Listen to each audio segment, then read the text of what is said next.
नमस्कार दोस्तों, स्वागत है आपका टीवी 24 में और मैं हूं अजय सिन्हा।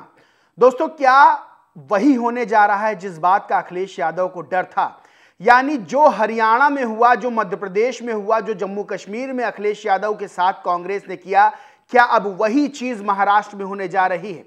दोस्तों, महाराष्ट्र में विधानसभा चुनाव की तारीखों का ऐलान हो गया है।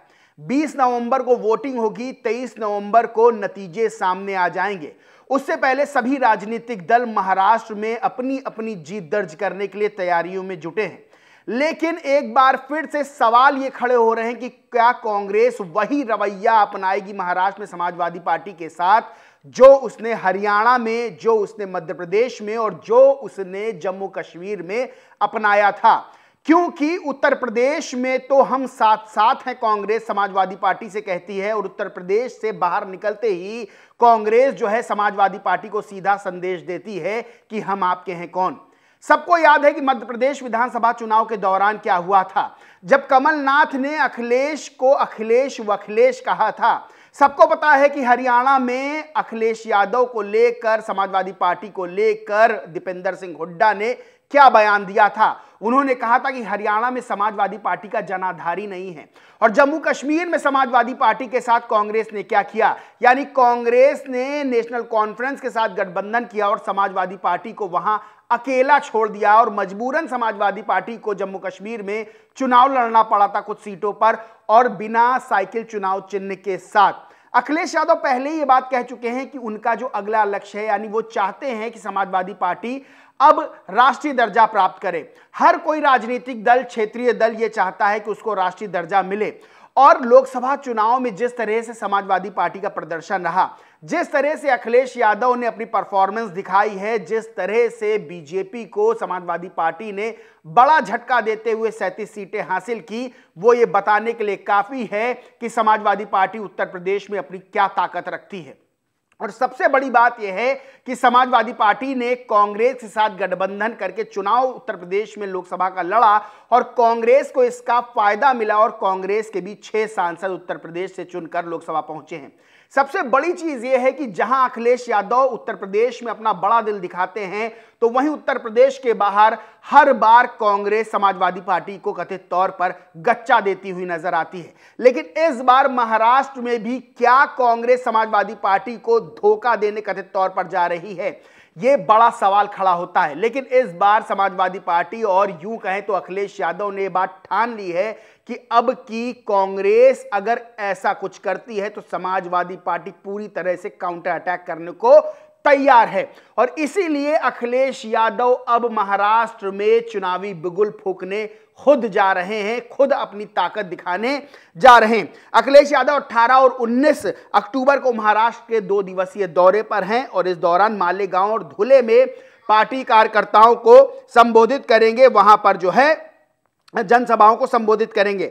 सबसे बड़ी चीज क्या है? सबसे बड़ी चीज यह है कि महाराष्ट्र में उन सीटों पर समाजवादी पार्टी की निगाह है जहां जहां मुस्लिम वोट बैंक है। यानी अगर मालेगांव और धुले की बात करें तो वहां पर AIMIM के जो है विधायक हैं, वो मुस्लिम बाहुल्य सीट है और समाजवादी पार्टी अब वहां जीत दर्ज करना चाहती है। साथ ही भिवंडी जो एरिया है, जहां पर भिवंडी ईस्ट और भिवंडी वेस्ट, वहां पर जो है मुस्लिम बाहुल्य एरिया है और समाजवादी पार्टी वहां भी जो है दावा ठोक रही, क्योंकि अगर भिवंडी ईस्ट की बात कर लें तो वहां पर समाजवादी पार्टी के विधायक पहले से ही हैं, और भिवंडी अगर वेस्ट की बात कर लें, यानी पश्चिम की बात कर लें, तो वहां भी समाजवादी पार्टी अपना दावा ठोक रही है। वहां भी उसने विधानसभा चुनाव लड़ने की घोषणा कर दी। और सबसे बड़ी बात यह है कि कांग्रेस की लिस्ट में भी भिवंडी पश्चिम की जो सीट है वो है। अब सबसे बड़ी बात यह है कि महाराष्ट्र के जो समाजवादी पार्टी के अध्यक्ष हैं अबू आजमी, उनका भी दर्द छलका है। यानी उन्होंने भी सीधे तौर पर कहा है कि कांग्रेस जिद छोड़े, क्योंकि कांग्रेस बिना समाजवादी पार्टी के लड़ती है तो उसका क्या हाल होता है ये सबको पता है। और इसी को लेकर सबसे बड़ी चीज ये है कि भारत एक्सप्रेस न्यूज चैनल को जब अबू आजमी ने इंटरव्यू दिया तो भारत एक्सप्रेस ने ट्वीट किया और लिखा कि भारत एक्सप्रेस पर छलका अबू आजमी का दर्द, क्या चुनाव से पहले कांग्रेस एसपी में होगा 2 फाड़। वही TV9 भारतवर्ष, अब बता रहे हैं कि कुछ मीडिया में जो हेडलाइंस चल रही हैं इस गठबंधन को लेकर, वो भी आपको बताते हैं। TV9 भारतवर्ष में ने लिखा है हेडलाइन में, महाराष्ट्र में कांग्रेस की जमीन पर सपा की नजर, कहीं दोस्ती में ना पड़ जाए दरार। वहीं NDTV की न्यूज है, कांग्रेस क्या संदेश दे रही है सपा, चुनाव से पहले क्या करने महाराष्ट्र में जा रहे हैं अखिलेश यादव। NBT की खबर है 20 जुलाई 2024 की, जिसमें साफ तौर पर लिखा है कि हमारे 2 विधायक हैं लेकिन 100 को हरा देंगे, महाराष्ट्र में सपा की हुंकार, MVA में ज्यादा सीटों की डिमांड। सबसे बड़ी चीज यह है कि अखिलेश यादव अब हरियाणा, जम्मू कश्मीर और मध्य प्रदेश में जो समाजवादी पार्टी के साथ हुआ है वो नहीं होने देंगे, क्योंकि अखिलेश यादव ने सीधे कह दिया कि अब समाजवादी पार्टी को राष्ट्रीय दर्जा दिलवाना है। और सबसे बड़ी चीज ये, अगर गठबंधन धर्म की बात करें तो अखिलेश यादव एक ऐसे नेता के रूप में सामने आते हैं जिन्होंने हर बार गठबंधन धर्म अपना निभाया है। और सबसे बड़ी बात यह कि जब हरियाणा में एक भी सीट कांग्रेस ने, यानी सोचिए कि कांग्रेस ने एक भी सीट समाजवादी पार्टी को नहीं दी, तब भी अखिलेश यादव ने यह बात कही कि हम लड़े ना लड़े, हम जीते ना जीते, जो इंडिया गठबंधन है वो जीतना चाहिए। और अखिलेश यादव ने बड़ा दिल दिखाते हुए कांग्रेस के सामने अपनी दावेदारी पेश नहीं की, वो कहा लड़ी। और कांग्रेस जो हरियाणा में अकेले चुनाव लड़के जीत का दम भर रही तो कह रही थी हम बीजेपी को पटखनी दे देंगे, उसको हरियाणा में हार का सामना करना पड़ा और बीजेपी ने अपनी वहां सरकार बना ली। सबसे बड़ी बात यही है। अब उसके बाद सवाल ये खड़े होने लगे कि कांग्रेस जो है वो उत्तर प्रदेश में अखिलेश यादव का साथ लेती है, उत्तर प्रदेश में अखिलेश यादव की साइकिल पर सवार हो जाती है, लेकिन उत्तर प्रदेश के बाहर जाते ही उनको अखिलेश यादव क्या दिखाई नहीं देते हैं, या अखिलेश यादव उनको कमतर लगते हैं। इसीलिए हरियाणा में क्या अखिलेश यादव को एक भी सीट देना मुनासिब नहीं समझा। जम्मू कश्मीर में अखिलेश यादव को पूछा नहीं राहुल गांधी ने। मध्य प्रदेश विधानसभा चुनाव जब हुए तब अखिलेश यादव के लिए कमलनाथ ने कहा कि कौन अखिलेश व अखिलेश, यानी उत्तर प्रदेश के बाहर जो तस्वीर बनती है इस कांग्रेस समाजवादी पार्टी की वो ऐसी क्यों बनती है कि उस तस्वीर में कांग्रेस समाजवादी पार्टी को किनारे करती हुई नजर आती है। ये बड़े सवाल खड़े होते हैं। लेकिन जब हरियाणा चुनाव के नतीजे आए तो उसके बाद तस्वीर बदलती हुई नजर आई और लोगों ने सवाल खड़े करने शुरू कर दिए कि कांग्रेस अकेले चुनाव नहीं जीत सकती है और कांग्रेस को अपने साथियों को, खासतौर से समाजवादी पार्टी जो पूरे भारत में अगर देखा जाए तो लोकसभा सदस्यों के हिसाब से यानी सांसदों के हिसाब से तीसरे नंबर की सबसे बड़ी पार्टी है, यानी बीजेपी कांग्रेस के बाद समाजवादी पार्टी तीसरे नंबर पे आती है, तो उस पार्टी की जो हैसियत है उसको कैसे दरकिनार किया जा सकता है। अब अबू आजमी ने ट्वीट किया था और लिखा कि कांग्रेस को अपनी जिद छोड़कर गठबंधन से कितना फायदा होता है ये सोचना चाहिए। सीधे तौर पर कहा अबू आजमी ने कि कांग्रेस अपनी जिद छोड़ दे। शिवराज यादव हैं, वो लिखते हैं महाराष्ट्र विधानसभा चुनाव और झारखंड विधानसभा चुनाव की तारीखों का ऐलान हो चुका है।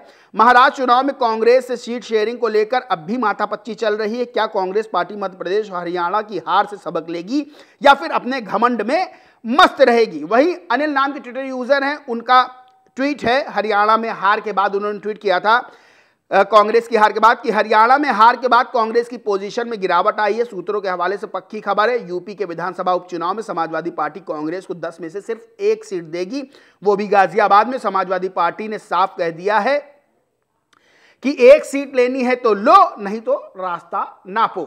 यानी सीधे तौर पर यह हो गया कि हरियाणा में जो हार का सामना कांग्रेस को करना पड़ा है उसके बाद तस्वीरें बहुत बदल गई हैं।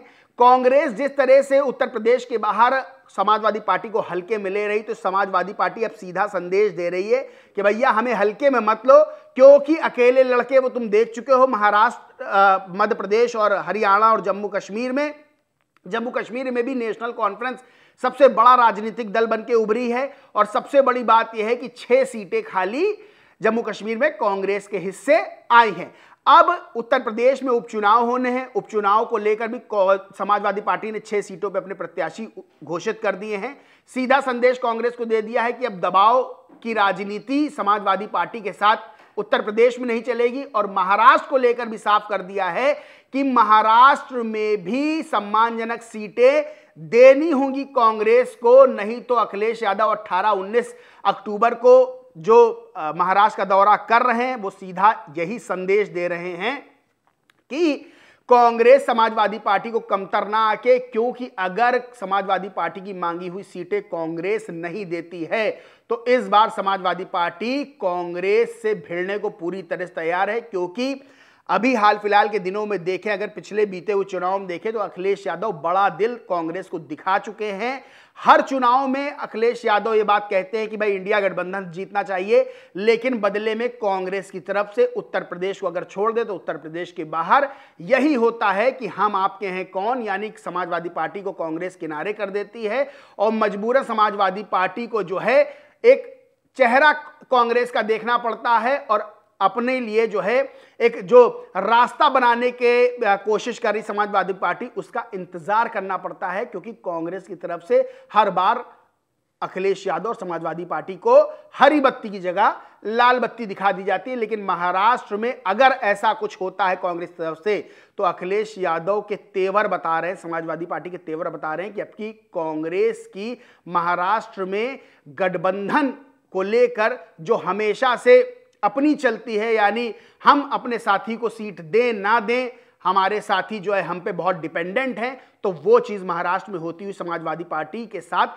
दिखाई नहीं दे रही, क्योंकि समाजवादी पार्टी और अखिलेश यादव ने सीधा संदेश ये दे दिया है कि अब मेरी मनमानी की जो सीटें हैं, जो मांग रहे हैं सीटें, वो कांग्रेस दे नहीं देती है, तो हम अपना दावा ठोकने को तैयार है महाराष्ट्र में। बाकी दोस्तों इस पूरे मामले पर आप क्या सोचते हैं, क्या मानते हैं, कमेंट करके जरूर बताएं। वीडियो अच्छा लगा हो तो लाइक करें, खूब शेयर करें और चैनल को सब्सक्राइब नहीं किया तो सब्सक्राइब करके बेल आइकन जरूर दबा लें। धन्यवाद।